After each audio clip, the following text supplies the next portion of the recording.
Good morning. আজকে আমাদের সান্দাকফু যাওয়ার দিন ছিল। আমরা টমলিং থেকে সান্দাকফু বেরোবো। তার আগে ব্রেকফাস্ট করে নিলাম। ব্রেকফাস্টে দিয়েছিল নেপালি ব্রেড। এটাকে নাকি ওরা ব্রেড বলে, আমরা তো এটাকে লুচি বলেই জানি। তবে যাই হোক, যেখানে যেরকম বলে, সবাই ভালো মতো ব্রেকফাস্ট করে নিয়েছিলাম। ব্রেকফাস্ট করে নিয়ে আমরা আমাদের লাগেজ নিয়ে বাইরে বেরিয়ে পড়লাম। বাইরের ভিউটা অসম্ভব সুন্দর ছিল, মনে হচ্ছিল মেঘেদের রাজ্যে উড়ে বেড়াচ্ছি, ভেসে বেড়াচ্ছি। কিছুক্ষণ পর আমরা গাড়িতে বসে রওনা দিলাম। সিঙ্গলিলা ন্যাশনাল পার্ক দিয়ে আমাদের গাড়ি চলতে শুরু করলো। রাস্তা এখন তো বেশ ভালোই ছিল, কিন্তু এর পরের নাকি রাস্তা খুব খারাপ ছিল। তারপর আস্তে আস্তে উপরের দিকে যত যেতে লাগলাম, ভিউও তত সুন্দর হতে লাগলো, আর ঠান্ডাটাও কিন্তু তত বাড়তে থাকলো। আর এই ঠান্ডা দূর করার জন্যই একটা জায়গাতে দাঁড়িয়ে আমরা একটু চা খেয়ে নিলাম। চা খাওয়ার পর আমরা আবার বেরিয়ে পড়লাম।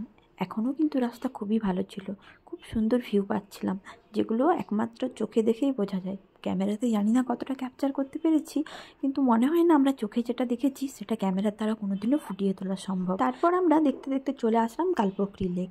কালপোখরি লেকটা কিন্তু খুব সুন্দর ছিল।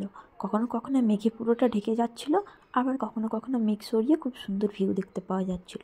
তারপর শুরু হলো আসল জার্নি। রাস্তার কথা বলাই বাহুল্য।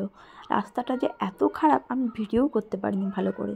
অ্যাকচুয়ালি ফোনটা স্টেবল করে ধরতেই পারছিলাম না, কিন্তু তারপর যখন এরকম একটা ভিউ দেখতে পাওয়া যায়, মনে হয় পুরো কষ্টটা ভুলে গেলাম।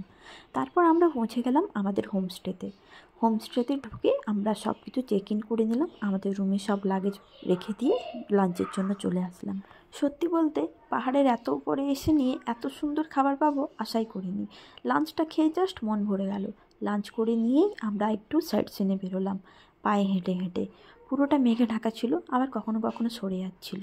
কিছু কিছু জায়গা, কিছু কিছু ফুল এত ভালো লাগছিল বলে বোঝানো যাবে না। অনেক নতুন নতুন ফুল দেখলাম, অনেক নতুন নতুন পাখি, অনেক নতুন নতুন গাছ, যেগুলো আমরা কখনো দেখিনি। যেতে যেতে অনেক সুন্দর সুন্দর জায়গাও দেখতে পেলাম। যেমন এই জায়গাটা দেখো, মনে হচ্ছিল কোনো হরর ফিল্মের শুটিং হবে। খুব ভালো লাগছিল ঘুরতে, এভাবে পায়ে হেঁটে হেঁটে একটা আলাদা রকম ভালো লাগা। সব কিছুর মধ্যে এই রাস্তাটা একদমই বাজে ছিল। এই রাস্তার মধ্যে দিয়ে যে তারা কিভাবে গাড়ি চালাচ্ছিল একমাত্র তারাই বলতে পারবে। খুব এক্সপার্ট ড্রাইভার না হলে মনে হয় এই রাস্তা দিয়ে গাড়ি চালানো সম্ভব নয়। আমরা তো পায়ে হেঁটে হেঁটে ঘুরতেই হাঁপিয়ে পড়ছিলাম। কিছুক্ষণ যাওয়ার পর কতগুলো ইয়াক দেখতে পেলাম। যখন ফিরছিলাম তখন আমাদের তাড়াও করেছিল, কিন্তু আমরা একা ছিলাম না, আমাদের সাথে ছিল এই যে এরা দুজন।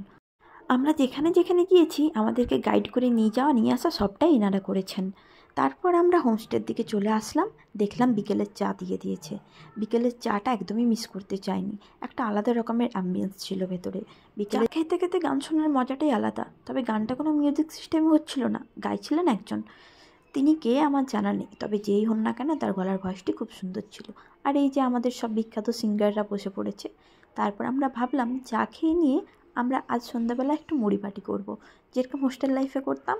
সবাই একসঙ্গে একটা রুমে বসে মুড়ি পার্টি করলাম। সেদিন আমরা আর ডিনার করিনি। খাওয়া দাওয়া শেষে সবাই অনেকক্ষণ আড্ডা দিলাম। আড্ডা দেওয়ার পর সবাই ঘুমোতে গেলাম। দেখা হচ্ছে নেক্সট মিনি ব্লগে। টাটা।